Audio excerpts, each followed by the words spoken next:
Eleanor Whitmore had everything money could buy, except the one thing that mattered most. 3 years ago, a stranger's kindness at a rain-soaked bus stop changed her life forever.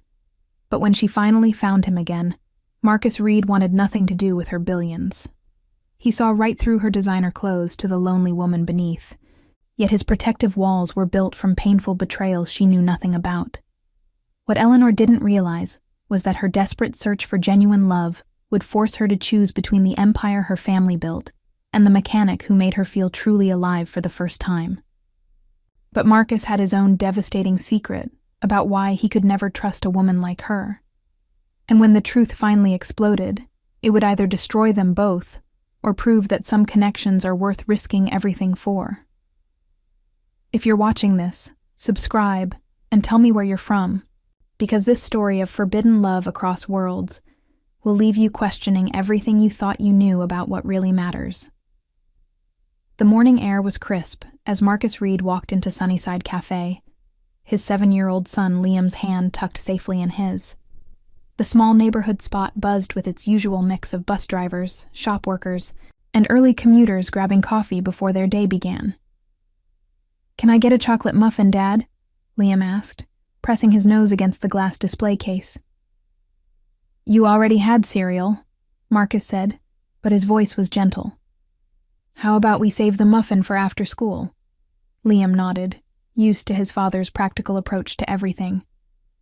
Marcus ordered his usual black coffee and Liam's hot chocolate, checking his watch. He had 15 minutes to drop Liam at school before his shift started at the bus depot. The cafe door chimed, and Marcus glanced up to see a woman entering. She stood out immediately, not just because she was white in a mostly black neighborhood, but because everything about her seemed expensive.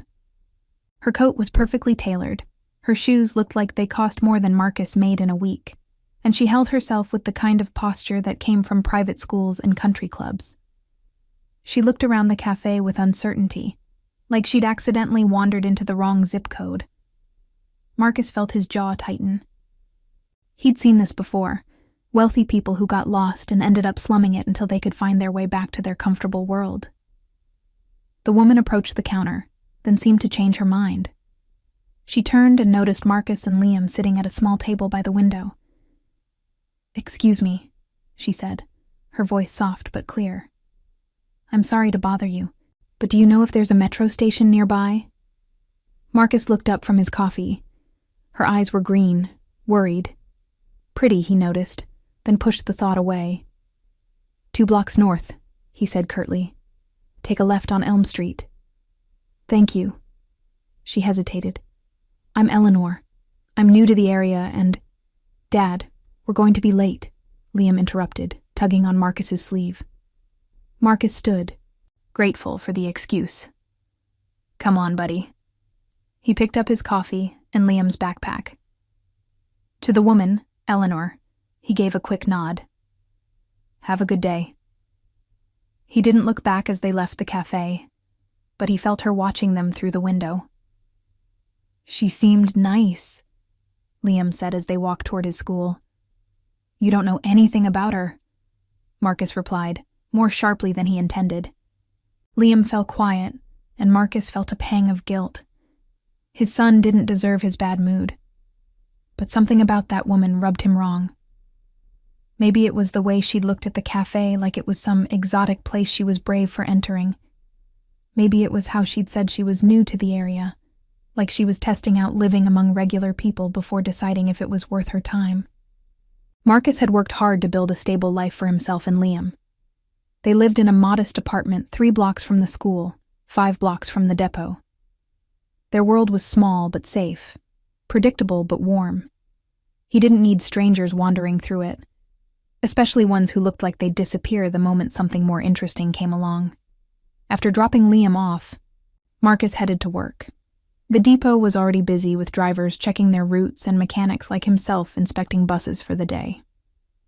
The familiar smell of diesel and motor oil greeted him as he clocked in. "You look like someone stole your breakfast," his co-worker Caleb said, sliding under a bus with a wrench in his hand. Marcus shrugged, grabbing his tools. "Just tired." But throughout the morning, He couldn't shake the image of green eyes and perfectly styled brown hair. He told himself it was annoyance, nothing more. Eleanor Whitmore stood outside Sunnyside Cafe for 10 minutes after Marcus and his son left, her hands shaking slightly as she held her phone. She'd been rehearsing what to say for weeks, and when the moment finally came, she'd frozen completely. The little boy had been beautiful, all bright eyes and infectious energy. And the man, Marcus. She was almost certain it was him, though he'd looked right through her like she was invisible. Maybe she was wrong. Maybe this was just another tall black man with kind eyes who happened to live in the same neighborhood where it had happened. But something in her chest said no. It was him.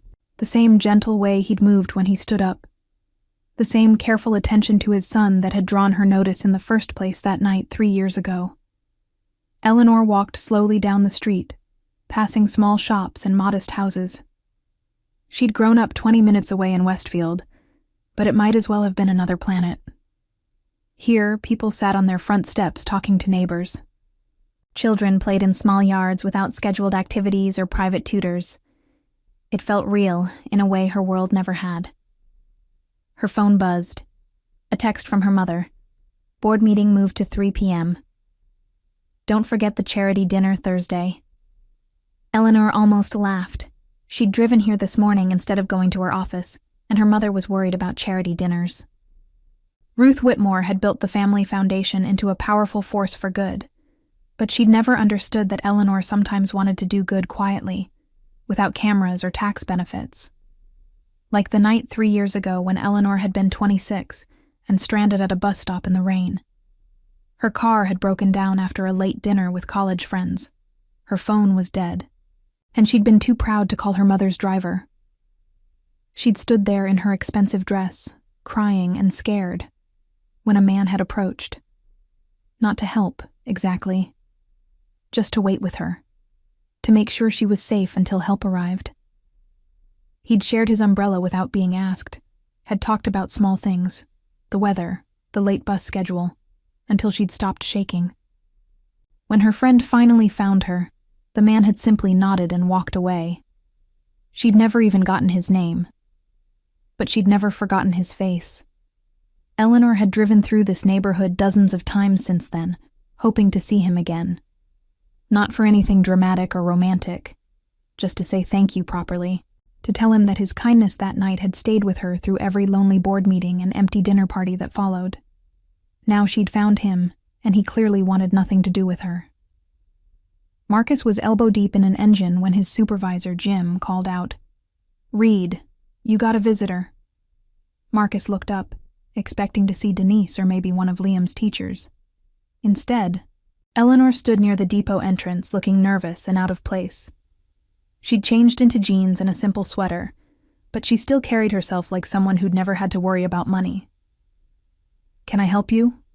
Marcus asked, wiping grease off his hands with a rag. His voice was professional, distant. "I'm sorry to bother you at work," Eleanor said, "but I was hoping we could talk for a minute. Privately." Marcus glanced around. Several of his coworkers were watching with interest. The last thing he needed was workplace gossip about mysterious white women showing up for him. "About what?" Eleanor took a step closer. Her eyes were definitely green, he noticed again, and worried. "About 3 years ago," she said quietly. "About a bus stop on Maple Street. About a rainy night when you helped someone who needed it." Marcus froze.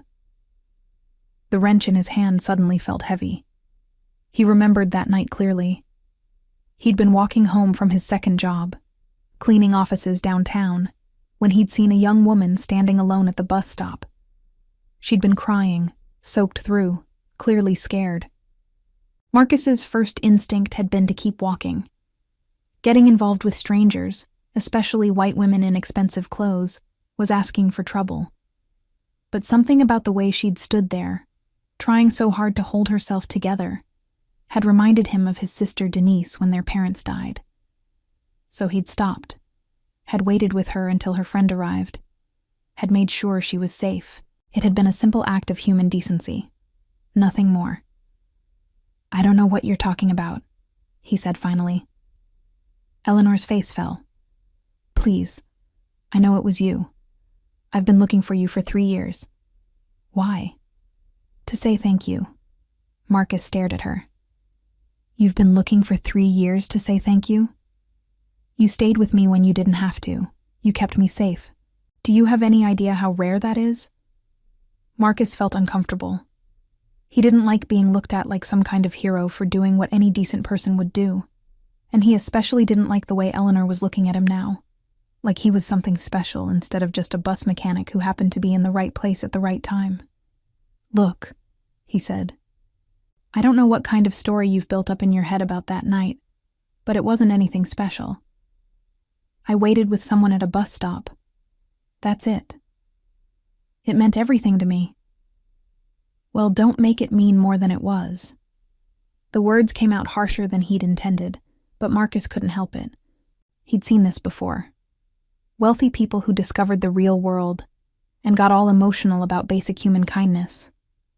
They'd get inspired for a while, maybe volunteer somewhere or write a check, then go back to their comfortable lives feeling good about themselves. Eleanor flinched as if he'd slapped her. "I'm sorry," she said quietly. "I didn't mean to bother you. I wanted you to know that what you did mattered."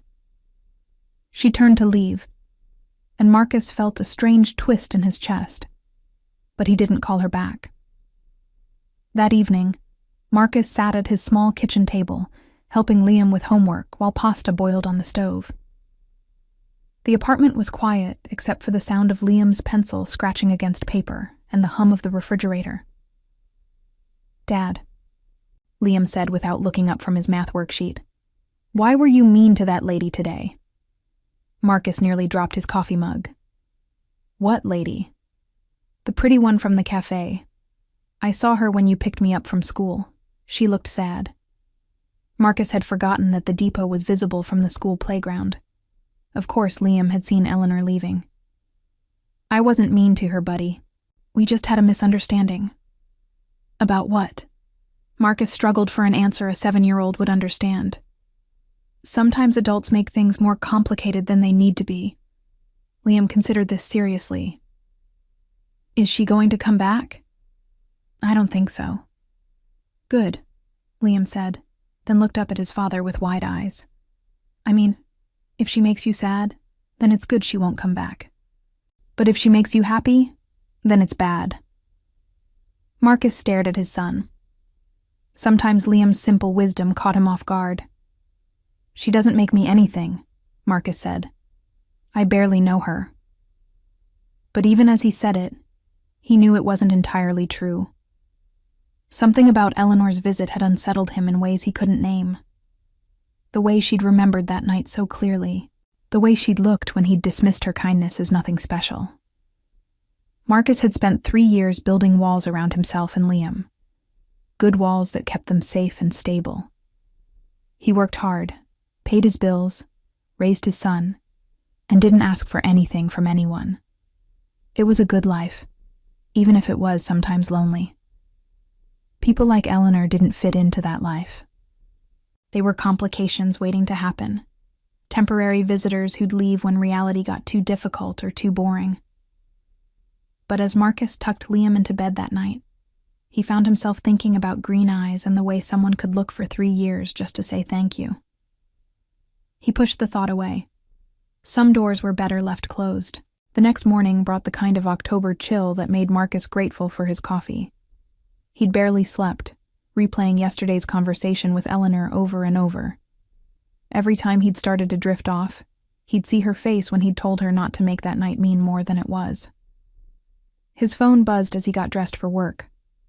A text from an unknown number. "I'm sorry if I made you uncomfortable yesterday. I didn't mean to intrude on your life. I just wanted you to know that your kindness meant something. Thank you." Eleanor Marcus stared at the message for a long moment. He could delete it, pretend he'd never seen it, go back to his routine. That's what the smart part of his brain told him to do. Instead, he found himself typing, "Coffee later." Sunny sighed, at 3.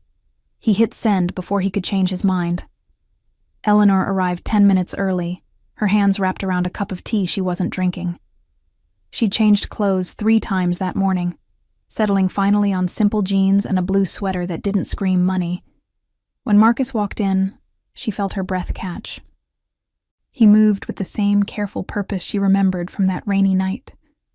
Strong shoulders, gentle eyes, the kind of presence that made people feel safer just by being nearby. But now there was wariness too, like he was expecting disappointment. "Thank you for texting back," she said as he sat across from her. Marcus nodded, studying her face.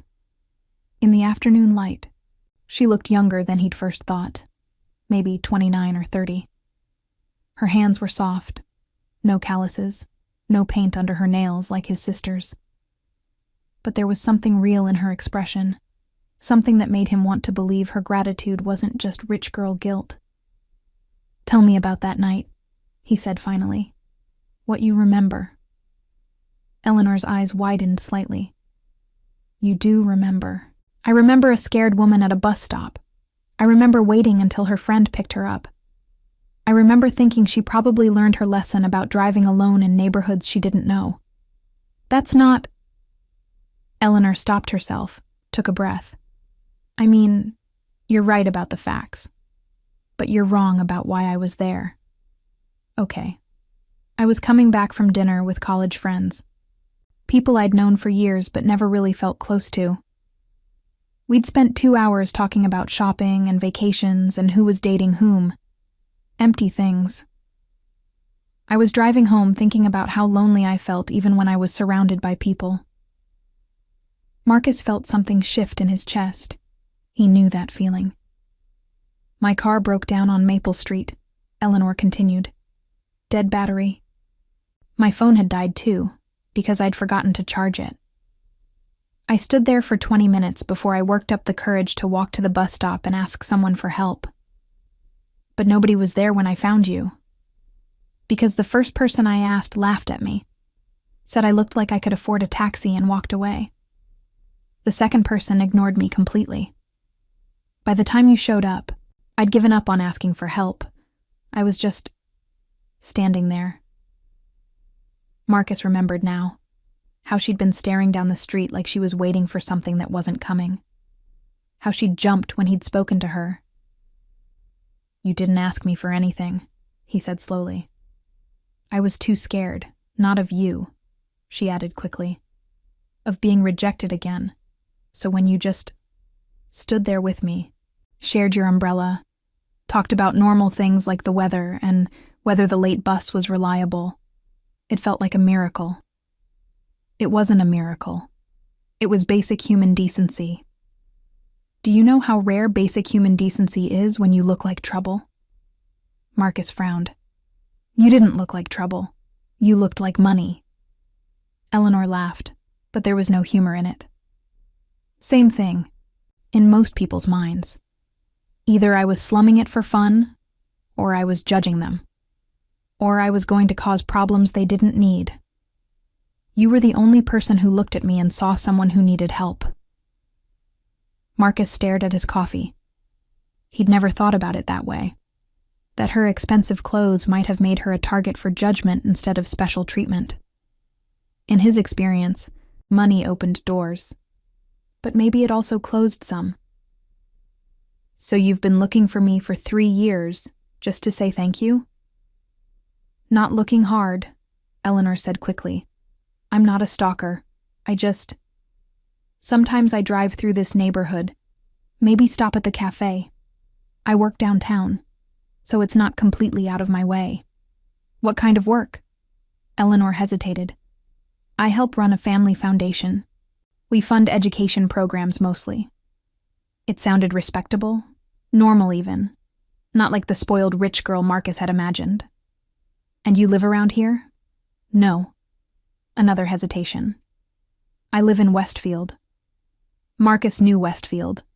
Big houses, manicured lawns, the kind of place where people had 3-car garages and complained about property taxes that cost more than his rent. So you drive 20 minutes to get coffee at Sunnyside? Sometimes. Why? Eleanor looked down at her hands. Because it's real here. People talk to each other. Kids play outside. It feels like community instead of just real estate.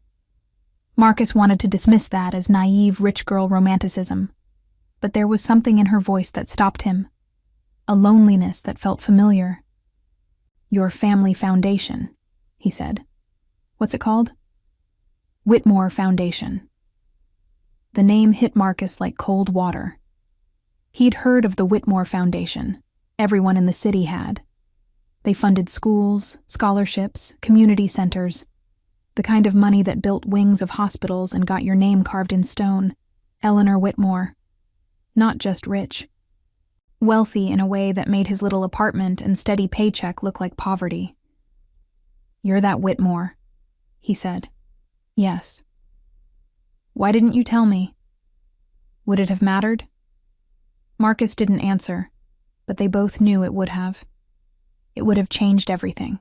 The way he looked at her, the way he interpreted her words, the way he thought about her motivations. Rich was one thing. Whitmore Foundation rich was something else entirely. I should go, Eleanor said, starting to stand. Wait. Marcus surprised himself by reaching across the table, not quite touching her hand, but close enough to stop her. I'm not mad that you didn't tell me. I'm just trying to understand.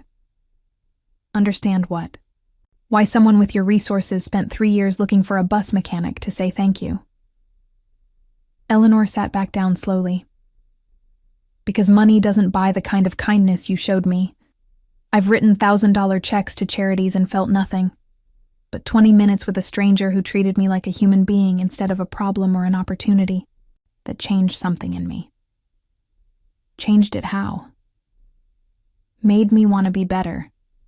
Made me think maybe there were still good people in the world. Marcus felt something dangerous stirring in his chest. Something that felt like hope. They talked for another hour. About small things mostly.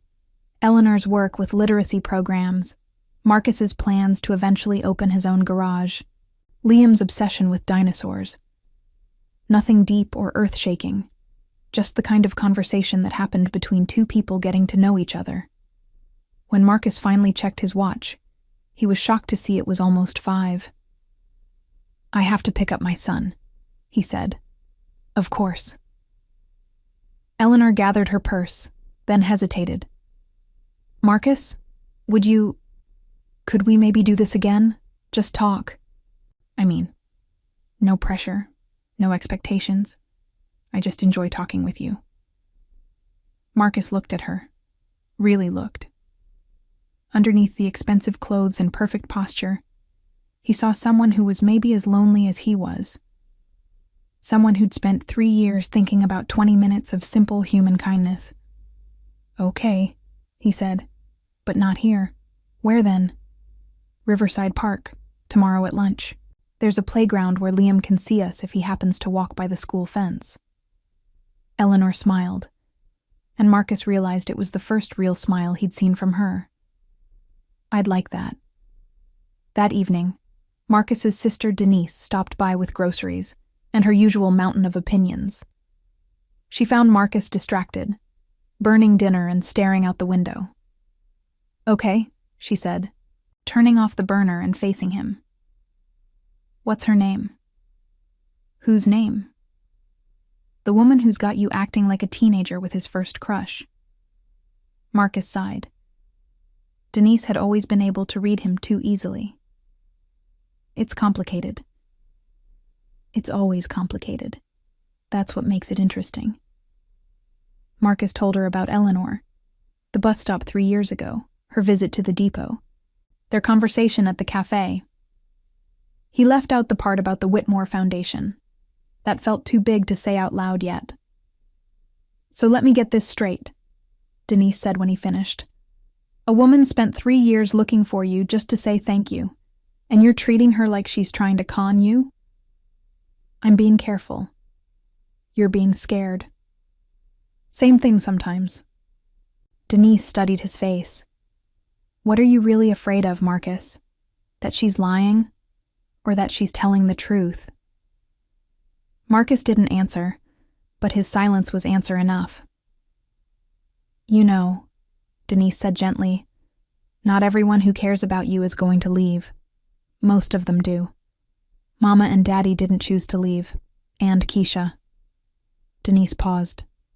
Keisha was 19 and scared.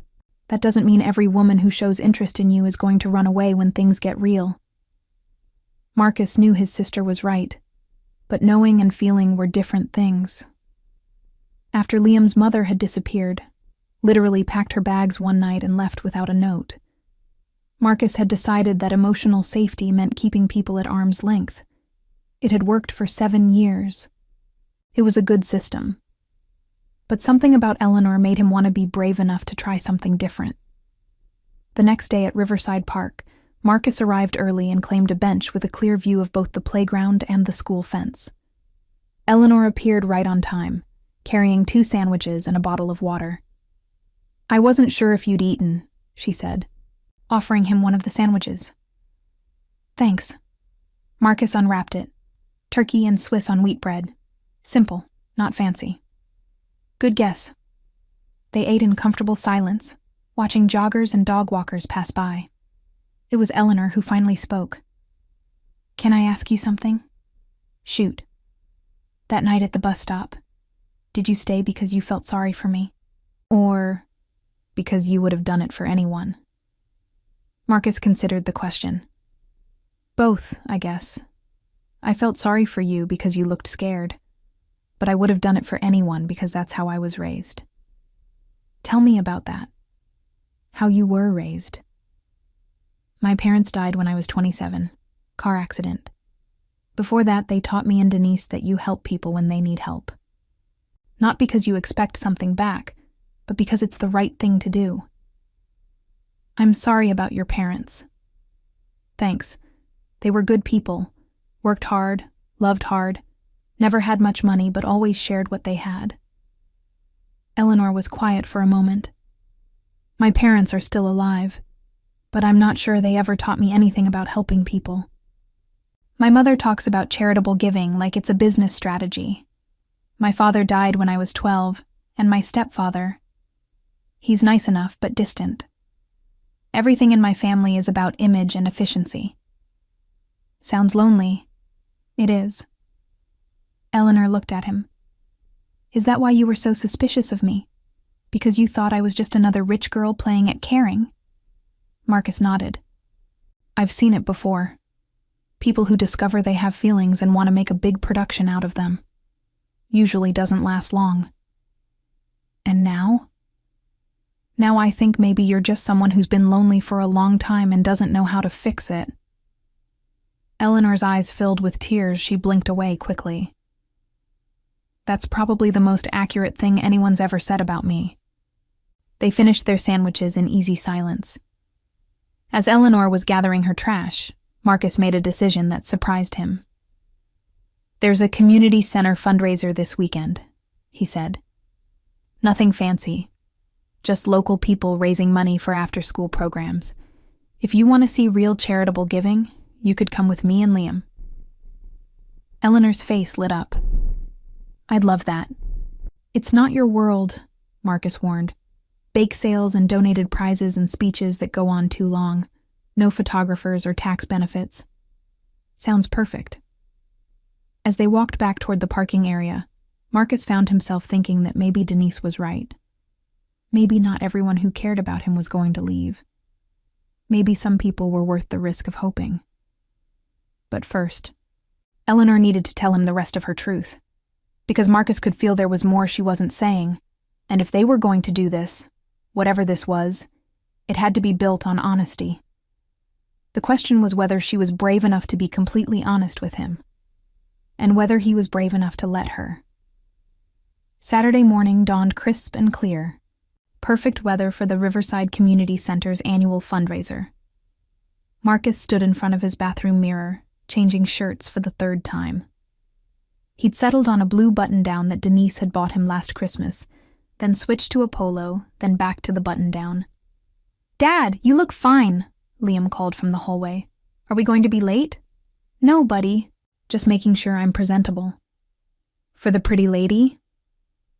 Marcus paused, his hand still adjusting his collar. Sometimes his 7-year-old was too observant for his own good. For everyone, Marcus said carefully. We want to make a good impression. But as they walked to the community center, Marcus admitted to himself that yes, he wanted to look good for Eleanor. The thought scared him and excited him in equal measure. The fundraiser was already in full swing when they arrived. Tables lined the main hall displaying everything from homemade quilts to donated restaurant gift cards. Families wandered between booths, children ran between their parents' legs, and the smell of barbecue drifted from the kitchen where volunteers were preparing lunch. Marcus spotted Eleanor immediately. She stood near the entrance looking slightly overwhelmed, wearing jeans and a simple green sweater that brought out her eyes. She'd clearly made an effort to dress down, but something about her posture still screamed expensive education and careful breeding. Eleanor!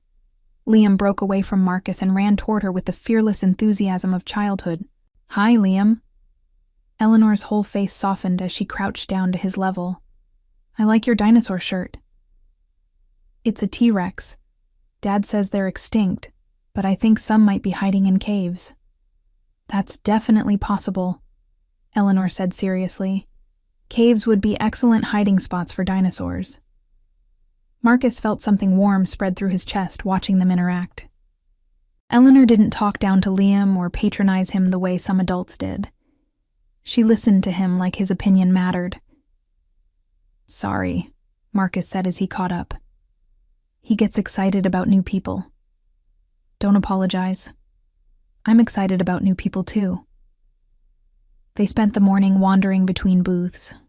Eleanor bought a hand-knitted scarf from Mrs. Patterson, bid on a donated oil change from Jimmy's garage, and listened with genuine interest as Mr. Rodriguez explained his woodworking projects. She asked thoughtful questions and seemed genuinely curious about the lives and skills of people she'd never met before. This is amazing, she told Marcus, as they watched Liam attempt to ring bottles with plastic rings at the game booth. Everyone knows each other. It feels like family. It is family, in a way, Marcus said. When you live in the same neighborhood for years, when your kids go to school together and you see each other at the grocery store every week, you become connected, whether you plan to or not. I've never had that. What about your neighbors in Westfield? Eleanor laughed, but there was no humor in it. My neighbors and I nod politely when we see each other getting our mail. We might mention the weather if we're feeling chatty. But I couldn't tell you their children's names or what they do for work. It's not that kind of place. Marcus was about to respond when Caleb appeared with his wife Maria and their twin daughters. Marcus, good to see you, man. Caleb clapped him on the shoulder, then noticed Eleanor. And you must be the famous Eleanor we've been hearing about. Marcus felt heat rise up his neck. Caleb. What? The whole depot's been talking about your mysterious visitor. You know how word travels. Eleanor looked between them, clearly sensing undercurrents she didn't understand. What exactly has the depot been saying? She asked lightly. Nothing bad, Maria said quickly, shooting her husband a warning look. Just that Marcus has been in a better mood lately. We were all curious about who might be responsible. I'm always in a good mood, Marcus protested. Caleb and Maria exchanged a look that clearly said otherwise. Anyway, Maria continued, we're glad to meet you. Marcus is like family to us, so anyone who makes him happy is welcome. Eleanor smiled, but Marcus caught a flicker of something in her expression. Uncertainty, maybe. Or worry. They moved on to the lunch line, where volunteers served barbecue and sides on paper plates. Marcus watched Eleanor navigate the casual chaos of community dining, finding napkins, looking for a place to sit, figuring out where to throw away her trash. Small things that most people did without thinking, but that seemed to require conscious effort from her. You okay? He asked as they found seats at a long table filled with families. Yes, just taking it all in. but Marcus noticed she'd grown quieter, more observant, like she was studying something instead of just experiencing it. After lunch, there were speeches from community leaders, thanking volunteers and announcing how much money had been raised. Marcus half listened, more interested in watching Liam play with the other kids and stealing glances at Eleanor. That's when his phone rang. The caller ID made Marcus frown. Caleb calling him from across the room was odd enough, but the expression on his friend's face was downright concerning. "Yeah?" Marcus answered. "Dude, you need to see something. Can you step outside for a minute?" Marcus looked at Eleanor, who was listening to the speeches with polite attention. "I'll be right back," he told her. Outside, Caleb was holding his phone with a strange expression. "What's up?" Marcus asked. Maria was showing Eleanor's picture to her sister, trying to figure out why she looked familiar. Turns out her sister works at the hospital and recognized her from the newspaper. "What newspaper?" Caleb handed over his phone. The screen showed a Society page article from 6 months ago. Whitmore Foundation Gala raises record funds. In the center of the photo, wearing a stunning evening gown and standing next to a man in an expensive tuxedo, was Eleanor. "Eleanor Whitmore," Caleb read. "Daughter of Ruth Whitmore, director of the Whitmore Foundation. The foundation donated $2 million to city schools last year alone." Marcus stared at the photo. This Eleanor, polished, elegant, completely comfortable in a world of crystal glasses and formal wear, looked like a different person from the woman inside eating barbecue off a paper plate. "Marcus," Caleb said gently, "this woman is seriously wealthy. Like private jet wealthy. What's she doing at a community center fundraiser in our neighborhood?" Marcus didn't answer.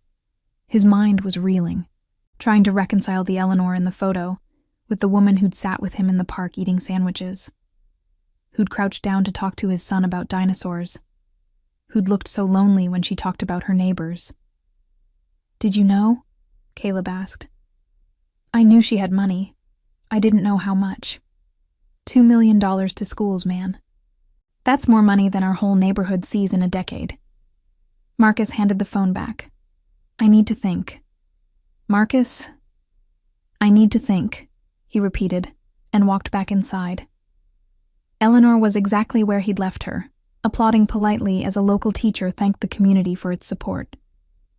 She looked up when he sat down, and something in his expression must have given him away, because her face immediately changed.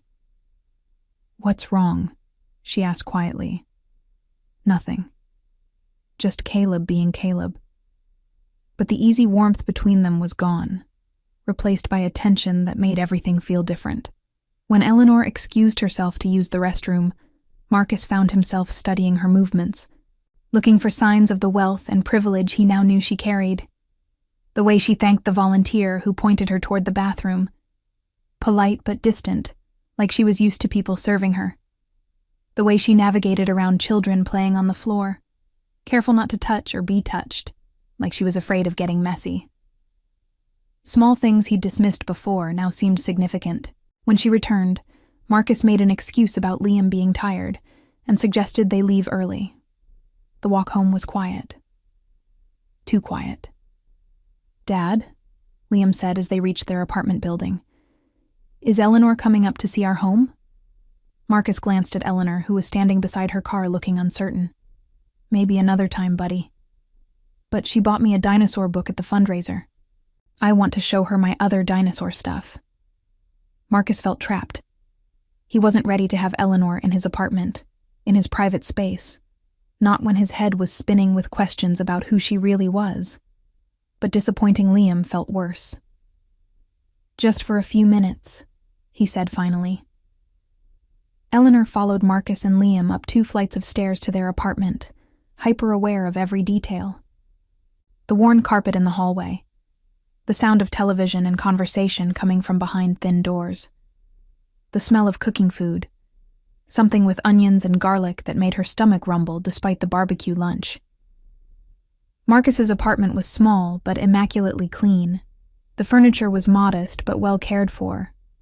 Liam's artwork covered the refrigerator, and books, mostly children's dinosaur encyclopedias and repair manuals, filled a small bookshelf by the window. "This is my room," Liam announced, dragging Eleanor down a short hallway. "Want to see my dinosaur collection?" Eleanor spent 20 minutes examining plastic dinosaurs and listening to Liam explain the difference between herbivores and carnivores. His enthusiasm was infectious, and for a while she forgot about Marcus's strange mood and lost herself in the simple joy of a child sharing his passions. When they returned to the living room, Marcus was standing by the window looking tense. "Liam, go wash your hands for dinner," he said. "But Eleanor just got here. Eleanor needs to go home now." Eleanor felt like she'd been slapped. The warmth from earlier was completely gone, replaced by the same distant politeness Marcus had shown her that first day at the cafe. "Of course," she said quietly. "Thank you for inviting me today. I had a wonderful time." Marcus nodded, but didn't meet her eyes. Eleanor said goodbye to Liam, who hugged her legs with unself-conscious affection, then followed Marcus to the door. "Marcus," she said as he opened it for her, "did I do something wrong?" "No, you were fine." "Then what?" "I just think we're moving too fast, getting too comfortable. Maybe we should slow down." Eleanor searched his face, looking for clues about what had changed. "Is this about something Caleb said?" Marcus's jaw tightened almost imperceptibly, which was answer enough. "What did he tell you?" "It doesn't matter." "It obviously does matter, or you wouldn't be acting like you can't wait for me to leave." Marcus was quiet for a long moment. Then, "Why didn't you tell me about the gala?" Eleanor's heart sank. "What gala?" 6 months ago. $2 million to city schools. You in an evening gown that probably cost more than I make in a year. "How do you know about—" Eleanor stopped herself. Of course. In a neighborhood where everyone knew everyone, news traveled fast. "You looked me up. Caleb's wife recognized you." Eleanor felt exposed, like someone had ripped away a carefully maintained disguise. "I didn't lie to you about who I am. You didn't tell me the truth either. I told you I work for a family foundation. I told you I live in Westfield. What truth didn't I tell you?" "The truth about what you want from me." Eleanor stared at him. "What do you think I want from you?" "I don't know. That's the problem." "Marcus, look," he said, his voice gentle but firm. "Today was nice, really nice. But we're from different worlds, Eleanor. Whatever this is between us, it's not going to work long term." "Why not?"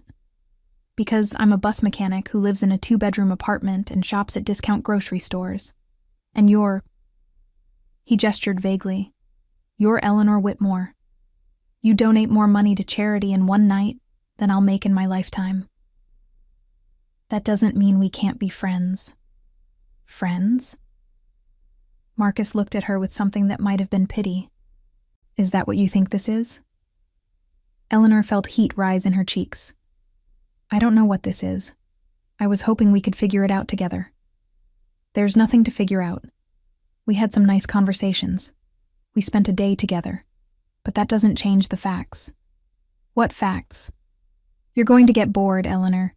Maybe not today, maybe not next week, but eventually. You're going to remember that your real life is charity galas and board meetings, not community center fundraisers and apartments with thin walls. And when that happens, I don't want to be the guy who got attached." Eleanor felt like crying, but refused to give him the satisfaction. "You're making a lot of assumptions about what I want and who I am." "Am I wrong?" The question hung in the air between them. Eleanor wanted to deny it, to tell him he was completely wrong about her motivations and her staying power. But the truth was, she didn't know.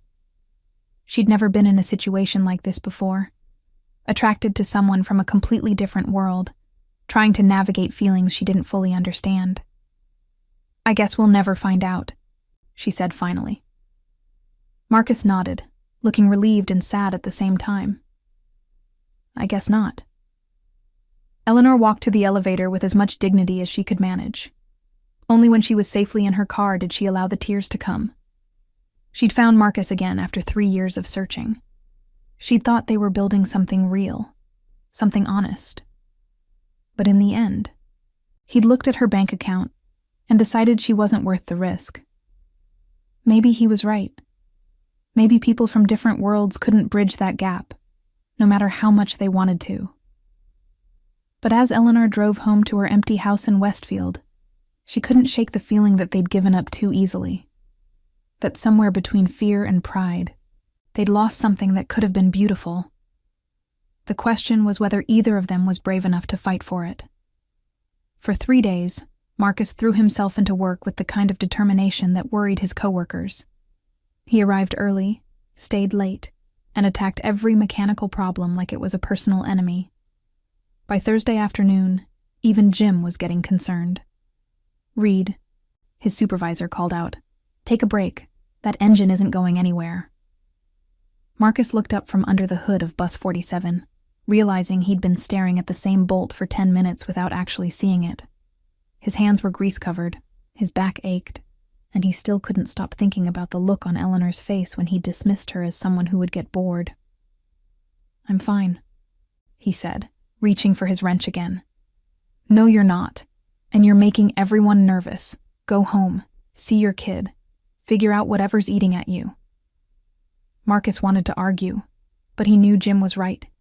He'd been running on anger and stubbornness for days, and it wasn't sustainable. At home, Liam was coloring at the kitchen table while Denise prepared dinner. His sister took one look at Marcus and pointed toward the bathroom. "Shower first," she ordered.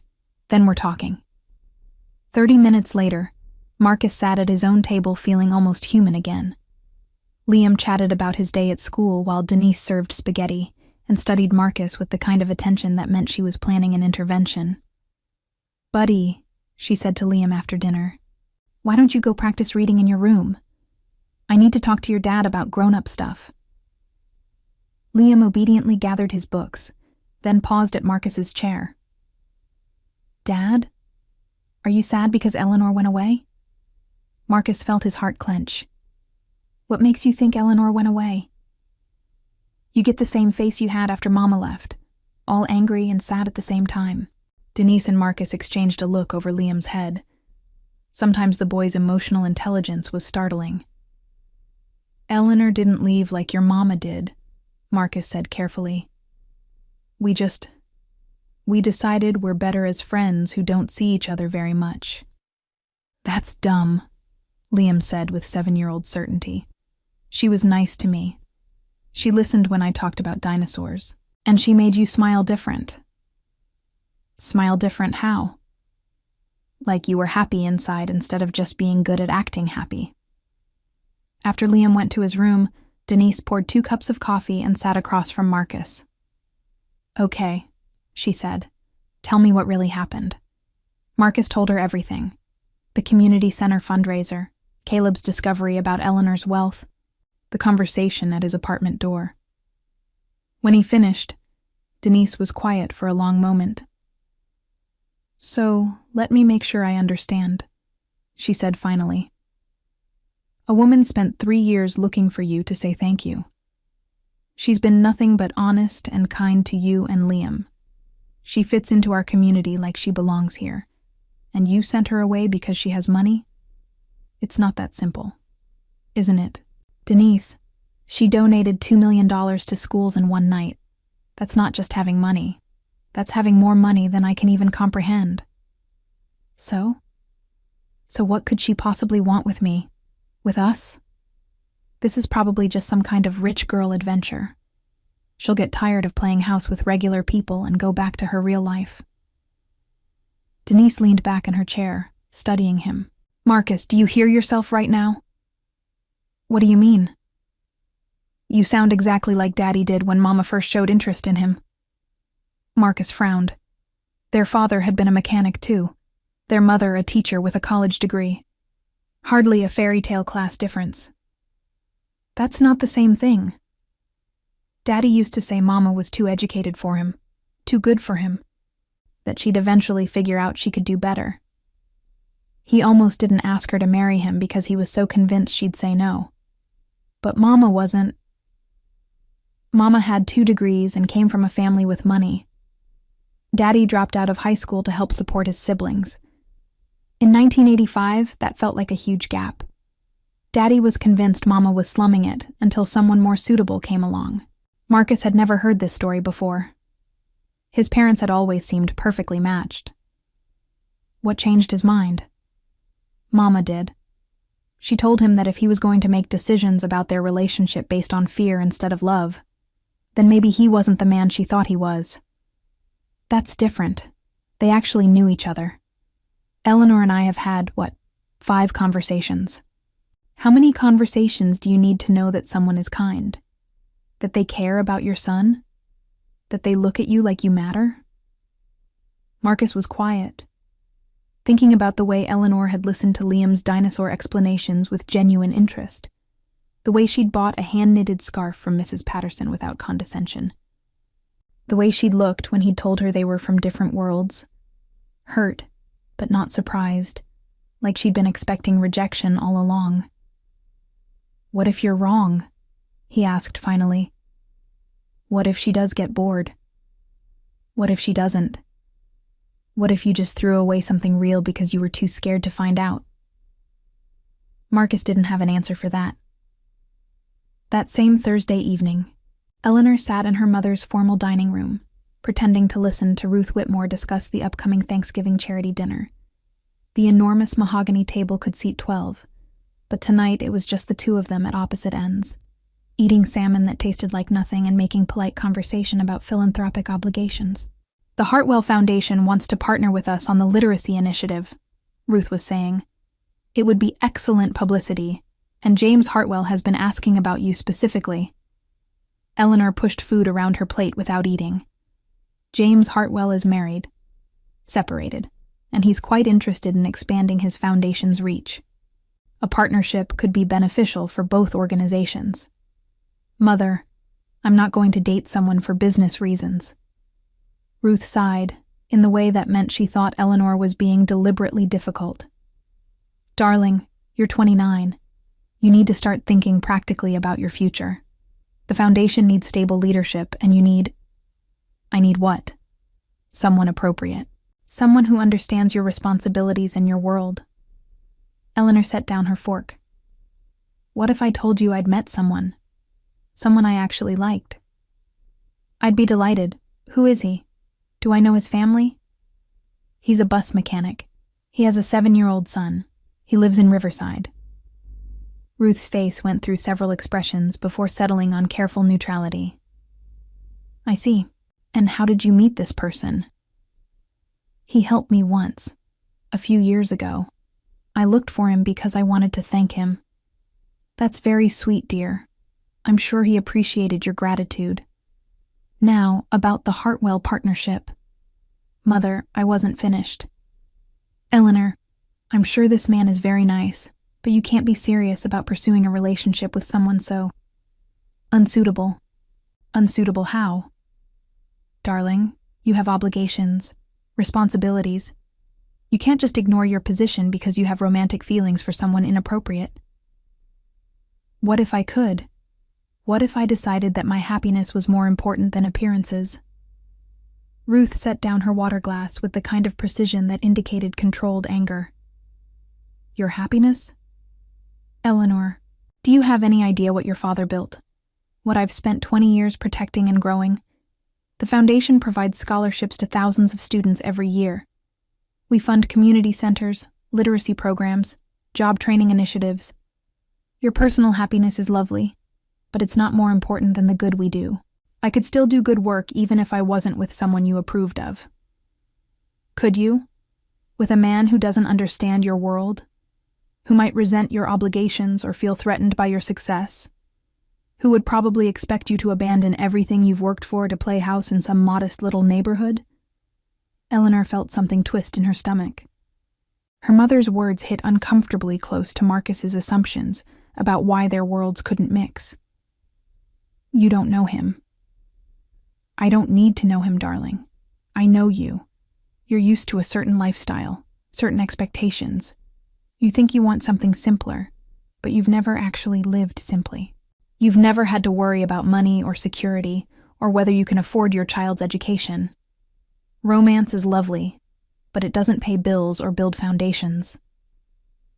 Eleanor excused herself early and drove home through streets she'd traveled thousands of times but had never really seen. Past small houses with lights in the windows and cars parked in narrow driveways. Past corner stores and bus stops, and the kind of everyday life she'd always observed from a distance. In her own house, 4 bedrooms for one person, marble countertops in a kitchen she rarely used, Eleanor poured herself a glass of wine and sat in her perfectly decorated living room thinking about what her mother had said. Was Ruth right? Was Eleanor just playing at wanting a different life because she'd never actually had to live it?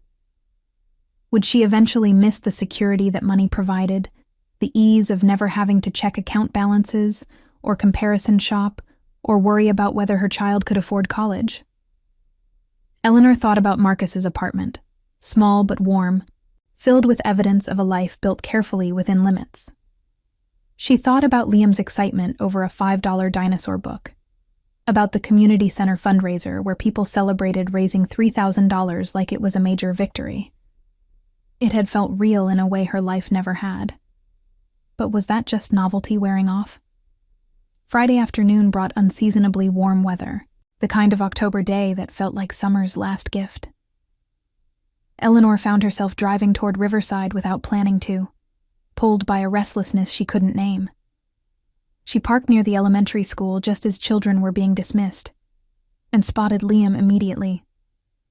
He was walking with a group of friends, his dinosaur backpack bouncing with each step, animated and happy in the way children could be when their world felt secure. Eleanor was about to leave when she noticed Marcus approaching from the other direction. He looked tired, she thought, like he hadn't been sleeping well. Liam saw his father and broke into a run, launching himself into Marcus's arms with complete trust that he'd be caught. Marcus caught him easily, lifting him up for a quick hug before setting him down. "How was school, buddy?" "Good. Mrs. Chen let me bring my T-Rex book for show and tell, and Tommy said his dad might take us to the Natural History Museum next weekend if it's okay with you." "We'll see." As they started walking away, Liam looked back over his shoulder and spotted Eleanor's car. His face lit up and he waved enthusiastically. "Dad! Dad! It's Eleanor!" Marcus turned, and their eyes met across the distance. Even from 30 feet away, Eleanor could see the conflict in his expression. Surprise, wariness, and something that might have been longing. Liam broke away from his father and ran toward her car. Eleanor had no choice but to roll down the window. "Eleanor, are you coming to our house again?" "I don't think so, sweetie. I was just in the neighborhood." "Dad," Liam called out without turning around. "Can Eleanor come for dinner? We're having tacos." Marcus approached slowly, his hands in his pockets. "Liam, Eleanor probably has other plans." "Do you?" Liam asked Eleanor directly. Eleanor looked at Marcus, trying to read his expression. He didn't look angry anymore, just uncertain. "I don't want to intrude," she said carefully. "You wouldn't be intruding," Liam said with 7-year-old confidence. "Would she, Dad?" Marcus was quiet for a long moment. Then, "No, she wouldn't be intruding." An hour later, Eleanor found herself back in Marcus's kitchen, helping Liam set the table while Marcus prepared ground beef for tacos. The domestic routine felt surprisingly natural, like something they'd done many times before. "Eleanor," Liam said, as he carefully placed napkins beside each plate, "are you still mad at my dad?" "I was never mad at your dad, sweetie. He said you decided to be friends who don't see each other much, but that's what grown-ups say when they're mad but don't want to tell kids." Eleanor glanced at Marcus, who was focused intently on browning meat. Sometimes grown-ups have disagreements about complicated things. It doesn't mean anyone's mad. "What kind of complicated things?" "Liam," Marcus said gently, "maybe let Eleanor eat before you interview her." "I'm not interviewing her. I'm just asking questions." "What's the difference?" Eleanor asked, genuinely curious. "Interviews are for strangers. Questions are for friends." Marcus and Eleanor looked at each other over Liam's head, and something passed between them, an acknowledgement that maybe they'd both been too hasty in their assumptions. Dinner was easier than either of them had expected. Liam dominated the conversation with stories from school and detailed explanations of taco assembly techniques he'd learned from his Aunt Denise. Eleanor found herself relaxing in a way she hadn't in days. After Liam went to bed, Marcus and Eleanor sat on his small couch drinking coffee and carefully avoiding the topics that had driven them apart. "He's wonderful," Eleanor said finally, breaking the silence. "Liam, I mean, you've done an amazing job with him." "Thanks. He's the best thing I've ever done." "It must be scary sometimes, being responsible for someone you love that much." Marcus looked at her curiously. "Do you want children?" "I always thought I did. But honestly, I've never been around kids much. My mother thinks children should be seen and not heard, so family gatherings were always very formal. Liam is the first child I've spent real time with." "And what do you think?" Eleanor smiled. "I think I understand now why people say it changes everything. The way he looks at the world, the way he trusts so completely. It's beautiful and terrifying." "That's exactly what it is." They fell into silence again, but it felt different now. Less charged, more thoughtful. "Eleanor," Marcus said finally, "can I ask you something?" "Of course." "That night 3 years ago, when I found you at the bus stop, were you really just broken down, or were you running away from something?" Eleanor considered the question. "Both, I think. My car did break down. But maybe I was driving around aimlessly because I didn't want to go home to my empty house and think about how disconnected I felt from everything." "And now? Are you still running away from things?" "I don't know.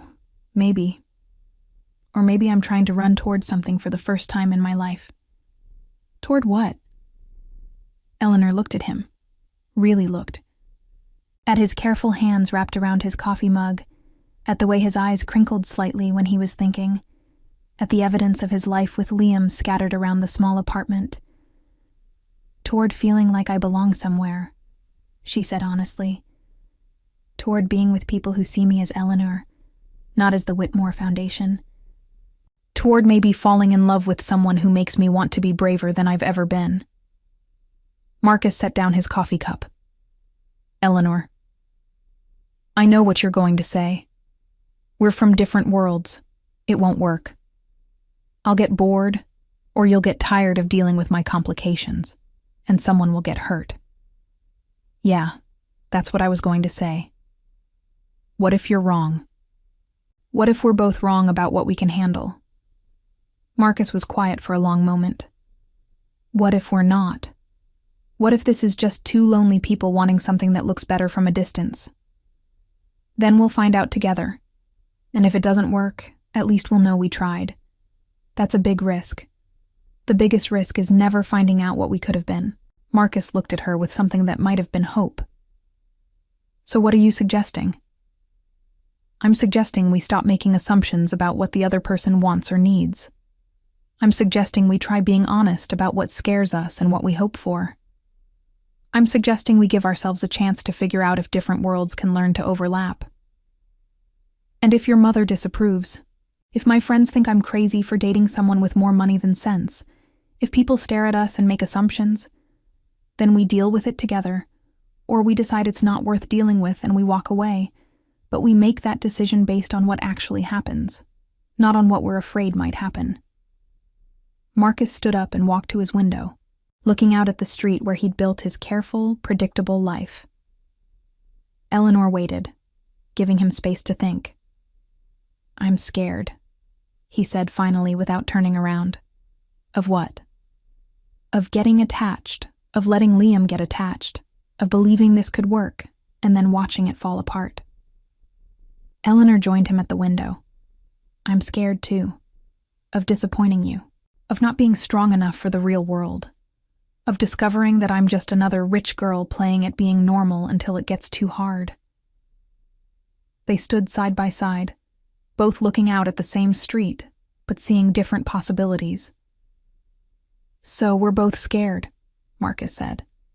"Terrified. But we're going to try anyway?" Eleanor turned to face him. "I'd like to, if you're willing." Marcus looked at her for a long moment, then made a decision that felt like jumping off a cliff. "Okay," he said. "Let's try." Eleanor smiled, the first real smile he'd seen from her since the fundraiser. "Okay."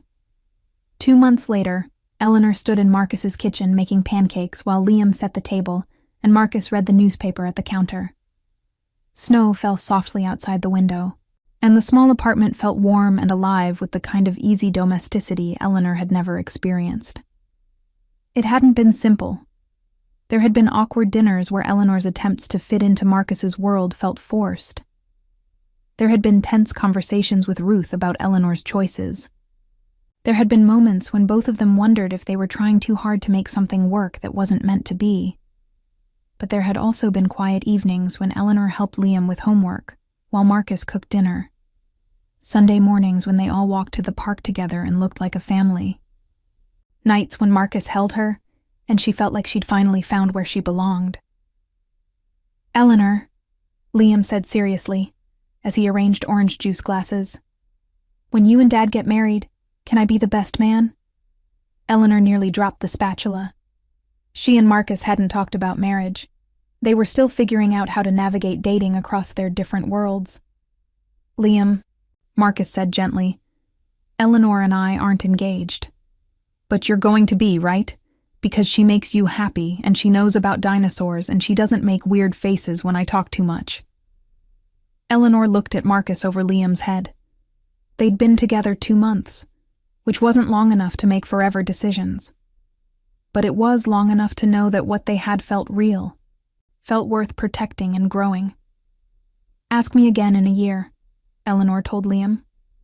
"When you're 8, and I've had more time to practice making pancakes." "Deal," Liam said with satisfaction. Later, after Liam had gone to play at a friend's house, Marcus and Eleanor sat on his couch sharing the newspaper and drinking coffee.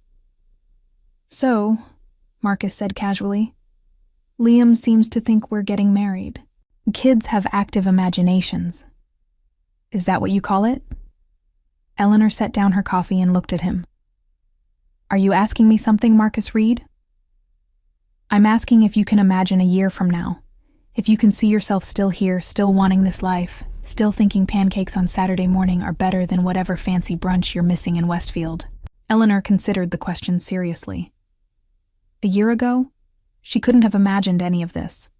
Living partly in a small apartment, shopping at discount grocery stores, finding joy in community center fundraisers and elementary school concerts. She'd thought she needed wealth and status to feel secure, but what she'd actually needed was connection and purpose and love. "I can imagine it," she said. "Can you?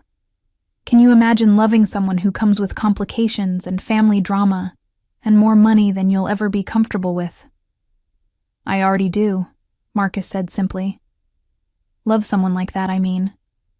Eleanor felt something warm and bright bloom in her chest. They'd been careful with the word love, neither wanting to rush or assume. But hearing it now, in the context of imagined futures and Liam's innocent certainty, it felt right.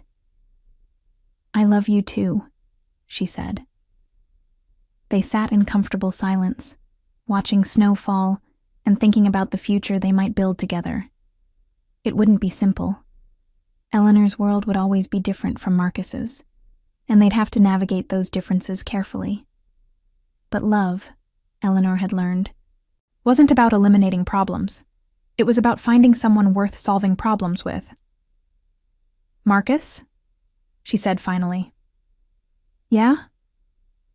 "When Liam asks me again in a year, I think I'm going to say yes." Marcus smiled and pulled her closer. "Good. Because I think I'm going to ask you myself before he gets the chance." Outside, the snow continued to fall, covering the street where they'd found each other again. Inside, 3 people who'd started as strangers were becoming a family, one ordinary moment at a time. It wasn't the kind of love story that made headlines or inspired movies. It was better. It was real, built on truth and choice, and the quiet courage to believe that different worlds could learn to become one. And in the end, that was everything.